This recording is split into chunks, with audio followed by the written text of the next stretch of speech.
As a game developer, I love games. I love this industry. There's so much going on all the time. Entirely new genres being created.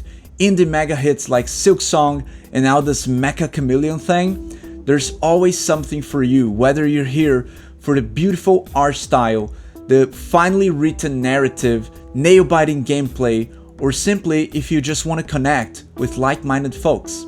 Games have been crucial for the human experience from the very beginning. For example, the first board game ever recorded in human history was the Egyptian game of Senet, played some 5,000 years ago.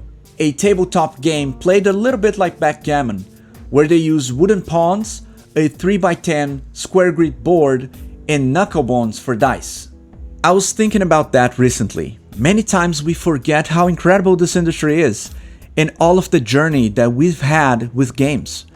There's so many discussions online about the negative side of the industry, and layoffs, predatory financial practices, and now AI slops, that it's all too easy for us to forget about why we as a community are so passionate about games. We don't know exactly what is coming, we cannot predict the future, but I'm still hopeful. Games are still amazing, and I love them. This is a video to remind us all of that. Hey guys, it's Harry. I've been a game designer and producer for the past 11 years, and I love talking about games. That is me. I think there's much to be said, even on a platform like YouTube, where you have already millions and millions of different voices about all kinds of things. I'm here to offer my take, having been a game developer for more than a decade now. So if you can, leave a like, subscribe to the channel, and share this video with a friend. It truly helps and I really appreciate it. Alright, let's dive into it. I grew up in the 90s, and by then, most of the amazing games that I played on my Atari 2600, Mega Drive, my Super Nintendo, and later on my PlayStation 1 were Japanese games, from Mario to Sonic and Zelda to Final Fantasy, and to them, I am very grateful. I think Japanese developers have this acute sense of aesthetics and narrative that I'm glad it shaped the way I look at games even today. If you're also a kid from the 90s that played a lot of Japanese games, let me know in the comments below. Which one was your favorite? And those games taught me a lot. First of all, I learned English mostly through gaming. You know, back in the day, localizing games to more than English or maybe German and Japanese was not very common, so no Brazilian Portuguese at all, I can tell you that. And if I wanted to understand the stories and characters, I needed to read English, and over time, I did. Heck, I remember playing Chrono Cross on my PlayStation 1, but it was the Japanese version. It didn't even have English text, so you can see how much I really wanted to play it. I didn't beat it though, but I sure made the effort.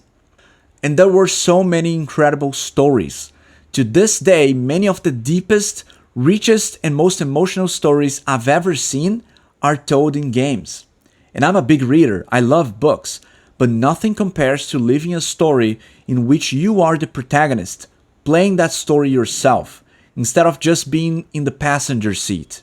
I think the stakes, in a gamer's mind, just hit different. Games can be a lot. It's not just the gameplay, and not just the story. There's a lot of art that goes into each of those games. Artists and designers spend their whole careers trying to perfect their craft, creating characters and worlds ever more vivid, richer and more detailed. I'm a designer and I was a 3D artist back in the day, and we had to study so much to really understand the craft. So many materials and courses on anatomy, character design, light and shadow, volumetrics, and we have to study a lot of art history as well. Nothing comes from the void. Every design you see on screen is referencing a style and aesthetics already existing, be it classical Greek art, Renaissance pictures, sci-fi literature. If you want to create art, you need to have a robust knowledge. And not just art, the engineering that goes into each game, even the older ones that were so limited in their capacity, man, so much work goes into that. People had to develop their own engines, which is a crazy effort. When I started pushing polygons, we used softwares like Maya and 3ds Max to extrude vertices and create shapes, which was already a pretty manual and limited process at the time. But even before my time, computer graphics engineers had to mathematically create and move vertices around. We're talking early days of Pixar, for example. Today, with high fidelity, character expression, and realism, we can barely remember those times. But it was not much more than 30 years ago. It's not that long. Early days consoles could only store a couple of megabytes for each game. If you go back a bit to floppy disks, it was even kilobytes. What is even a kilobyte today? I think one page in Google Docs must be more than kilobytes. Look how far and fast the industry has come in remarkably little time. And what is fascinating to me is that many of the high-end, cutting-edge technologies are applied to games first and foremost. Virtual reality, augmented reality, if you think about it, most of the use for these disruptive technologies are in games. If you remember the Xbox Kinect back in 2010, it was a very cool piece of technology that used motion sensors to transmit your movement in real life as input to the games. It wasn't so widely adopted and it didn't work incredibly well for a lot of games. Not that many games took advantage of it, but still, the technology itself was amazing for the time, and some games made substantial use of it. Games like Just Dance, for example. The experience was simply different and even futuristic. We always see innovative technology paired with games in some way. Working with games means always being at the forefront of technology and computing. But it's not just art and not just engineering as well. Games are interactive media, and designers have to make sure that they have mechanics that engage you, that keep you coming back for more. And over throughout the years, games have been able to do just that, regardless of the technical limitations, especially back in the day. Even if you go back to MIT in 1962, where Steve Russell developed Space War, or 10 years later, when Atari released Pong to the arcades, people went crazy every time. They couldn't stop playing even games that were just a couple of pixels moving on the screen. Games don't need realistic animations and explosions to be incredibly good to play. Like Tetris, probably the most successful video game in history. But it's cool, when they do have realistic animations and explosions, and a lot of people work really hard to make that possible. Possible, that's worth realizing. Every day, every year, companies are trying to make the games possible, because they simply were not possible before, and we don't realize that nearly enough as we should. The realistic characters and absurdly large scale of GTA 6 wasn't possible a couple years ago. Rockstar needs to make it possible by creating new technology, leveraging new hardware, learning how to optimize the maps and cities in the game at every step. And that's just so much work. There are games, many games, that mark entire generations of people. Games that people spend years playing, like World of Warcraft or Age of Empires. I've heard so many stories of real human connection happening because of those games. Friendships, rivalries, and even marriages, and that's not a short list of weddings. Games are something that can connect people in a blink of an eye. If you gather your friends for a game night, played any tabletop game, any casual game, you know what I'm talking about. And the stories that games tell. I made a video about Dragon Age Origins recently, a game that displayed 800,000 lines of dialogue. As a comparison, a book like Harry Potter, depending on the edition, might have some 5,000 lines total. So there are 16 Harry Potters written in a single video game.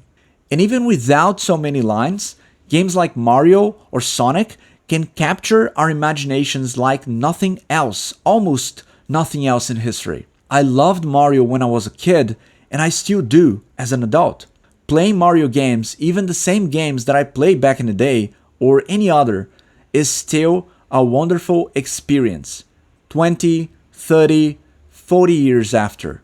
Recently I have been playing Baldur's Gate 1 and Final Fantasy 9, games that are more than 20 years old, and I'm having a blast, I'm having a great time. So deep stories and characters that I just want to keep playing more and more. As a game developer, when we are in the middle of production, it's so easy to forget how impactful those games can be in the lives of people out there.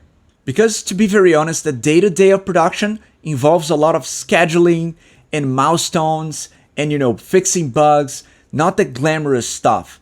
So it's very easy to forget why we are doing this and the beauty of the craft. That is why quality should always be king in a game project. Because someone 50 years from now can be playing that game and having the time of their lives, or at least a true connection with the story and gameplay. A developer should never underestimate their own game, because if they do, odds are players are gonna do just that. Games are education, and they don't need to be educational games for that.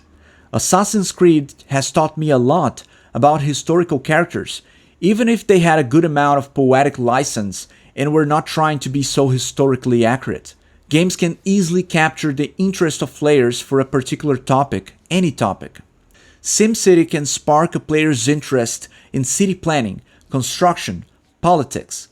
God of War can grab someone's interest in Greek or Norse mythology. Forza might easily have someone start their journey on car mechanics or racing. GTA might make someone start learning about committing crimes, I guess, but you get the picture. Games bring the attention of players to various topics, and they need to engage players in any way they can. As we already mentioned, nothing should be taken for granted in games, at least in the good ones. All of the designs, characters, stories, geography, there's so much research that goes into creating a believable world and the people to inhabit it.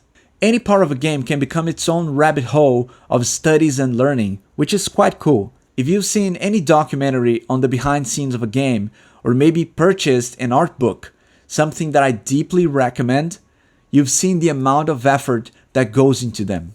And to me, games are the ultimate tool for teaching kids. I mean, think about it. What else keeps kids so engaged as games? When they're playing a game, they just want to learn more. They want to become better at that. They are really invested, and it's so easy for them to focus on that. That is an extremely powerful tool, and it's a shame that relatively few schools still use and leverage the power of games, the power that they can have as learning tools, both tabletop and digital games. So as I said in the beginning, this video is just a reminder of how awesome games can be and how far the medium has come. This is partly why I've become so fascinated with the history of video games, and much of the content here in the channel is focusing on that.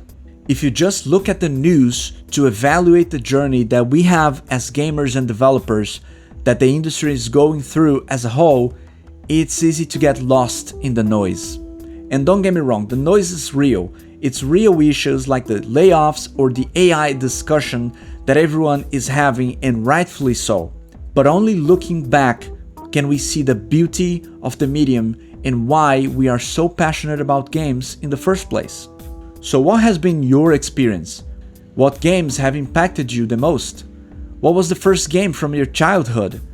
At least the one that you remember. Mine was a hide and seek game for my Atari 2600. I remember some yellow pixels and walls on the screen. I don't remember much more than that, to be honest. But after some research here, I assume it was Sneak and Peek, a game released by Atari in 1982. But in my defense, I played it in the 90s. In the 80s, I wasn't even alive, so there's that. Anyway, I'd love to hear about your experience. What made you so passionate about games in the first place, and what keeps you engaged, coming back for more and more. So leave in the comments below. And I'll catch you guys next time.